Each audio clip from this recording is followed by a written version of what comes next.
پہلے میدان کاردار میں جاؤں. ہاں دیدو امام نے اجازت دی, لیکن حر سے پہلے حر کا بیٹا میدان میں گیا. نام کیا ہے؟ علی ابن حر. 25 سال کا جوان حر کا بیٹا آیا کہاں سے ہے؟ دوسرے لشکر سے, جہاں کھانا بھی تھا, پانی بھی تھا, سیر و سیراب ہے. ایک مرتبہ یہ جوان میدان میں پہنچا اور جانے کے بعد دلیرانہ وار کیے اور کئی دشمنوں کو فنار کرنے کے بعد جب نرغے آدھا میں گھرا تو ایک مرتبہ کسی نے نیزہ مارا اور حر کا بیٹا زمین کربلا پر گرا. ایک مرتبہ اپنے باپ کو آواز دی. میرے عزیزوں سنا ہے ایک مرتبہ حر کسی باز کی طریقے سے اپنے بیٹے کی طرف جھپٹا, لیکن جتنی بھی تیزی سے گیا, لیکن جانے کے بعد کیا دیکھا کہ حر سے پہلے امام حر کے بیٹے کے لاشے پر ہے اور حر کے بیٹے کا سر اپنے زانوں پر رکھا ہوا ہے. ایک مرتبہ ہاتھوں کو جوڑ کر حر کہتا ہے مولا, اے مولا میں آپ کا غلام, میرا بیٹا آپ کا غلام دادا. ارے کہیں غلام زادے بھی آقا کی آغوش میں سر رکھتے ہیں, اس کا سر اپنی آغوش سے ہٹا لیجیے. اور ایک مرتبہ چاہتا ہے حر کہ اپنے بیٹے کے لاشے کو اٹھائے. ایک مرتبہ امام نے روک دیا, اے ہو ارے کہیں بوڑھا باپ ارے جوان کے لاشے کو اٹھاتا ہے. عزیزوں میں کروں گا اے مولا, ارے ابھی ظہر کے بعد علی اکبر ہوں گے, جو زمین کربلا پر ایڑیاں لگاتے ہوں گے, آپ لاشا اٹھائیں گے, لاشا نہ اٹھ سکے گا.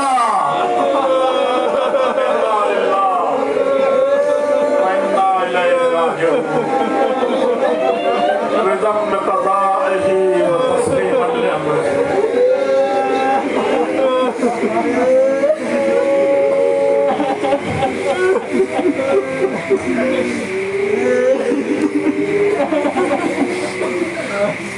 ماتنا حسین.